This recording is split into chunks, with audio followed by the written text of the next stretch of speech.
सुधीर की माँ बहुत बीमार हो रहती थी, इसलिए सुधीर अपने घर के सामने एक ठेला लगाता था।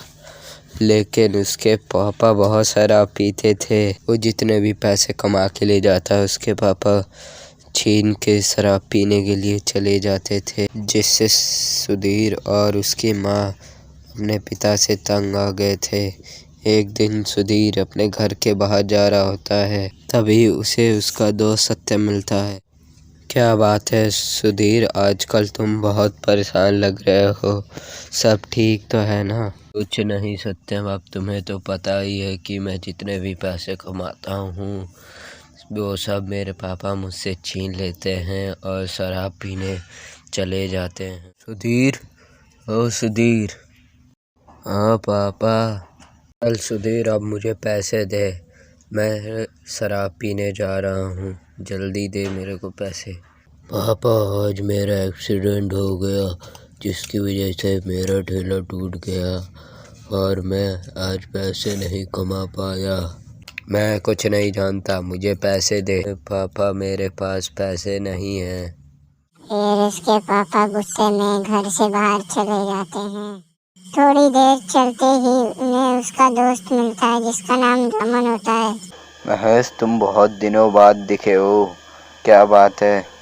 आज मेरे बेटे सुधीर का ठेला टूट गया, इसलिए मुझे पैसे नहीं दिए।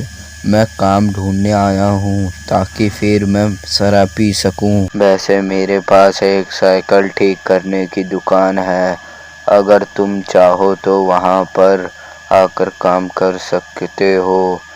मैं काम तो कर लूँगा, लेकिन मुझे कितने पैसे दोगे? जितने भी पूरे दिन में कमाई होगी उसमें से आधे पैसे मुझे दे देना और आधे तुम रख लेना।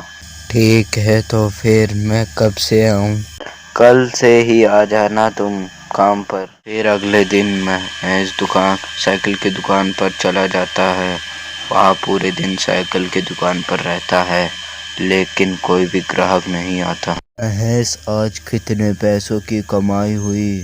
आज पूरे दिन मैं दुकान पर रहा, लेकिन सुबह से अभी तक एक भी ग्राहक नहीं आया। कोई बात नहीं, अब तुम अपने घर चले जाओ। लेकिन आज मेरे पास रुपए नहीं हैं, तो मैं शराब कैसे पीऊँ? मुझे नहीं पता, आज कोई कमाई नहीं हुई है, मैं तुम्हें रुपए भी नहीं दूंगा। जब मुझे ही पैसे नहीं मिले तो मैं तुम्हें कैसे दे दूं?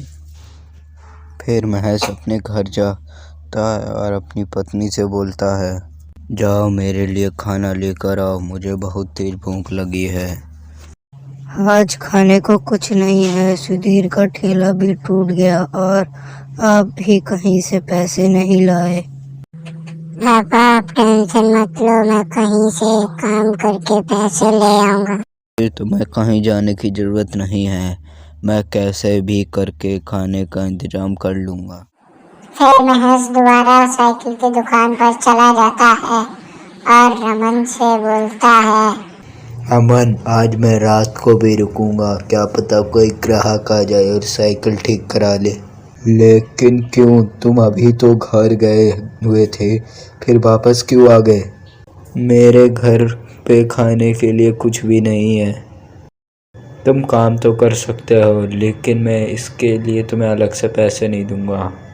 जो भी कस्टमर आए वो तुम्हें पैसे देगा, वो तुम रख सकते हो। रमन वहाँ से चला जाता है और फिर थोड़ी देर में रात होने वाली होती है, लेकिन उसकी दुकान पर कोई नहीं आता है। इससे महेश उदास हो जाता है और सोचता है, मेरी बीवी और बेटे घर पे भूखे होंगे, अब मैं क्या करूं?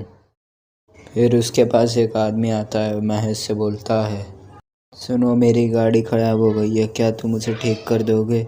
आज मैं अपना पर्स भी घर पे भूल गया हूँ। फिर महेश गाड़ी ठीक करने जाता है। ठीक करने के बाद आदमी उसे 30,000 रुपये देता है, जिसे देखकर महेश चौंक जाता है और कहता है, तुम तो कह रहे थे कि तुम पर्स घर पे भूल गए। मैं इस शहर का सबसे मशहूर गैरेज मालिक हूँ, मैं तो बस देखता हूँ कि इंसानियत ज़िंदा है या नहीं। लेकिन तुम बहुत अच्छे आदमी हो, ये पैसे रखो, एक काम आएंगे। आपका बहुत बहुत शुक्रिया। आज जो मेरे घर पे खाने को कुछ नहीं था और मेरे बेटे का ठेला टूट गया था, इतने रुपए तो मैं नया ठेला खरीद सकता हूँ और बेटे को स्कूल पढ़ा सकता हूँ। हमेशा खुश रहो। अब मैं जाता हूँ। फिर महेश अपने घर चला जाता है और होटल से अच्छा खाना लेकर अपने घर आता है। उसकी पत्नी उससे कहती है, ये इतना महंगा खाना आप कहाँ से लाए?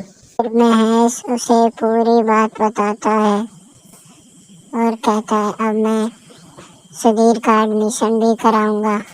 फिर महेश उन पैसों से कॉफ़ी की दुकान खोलता है।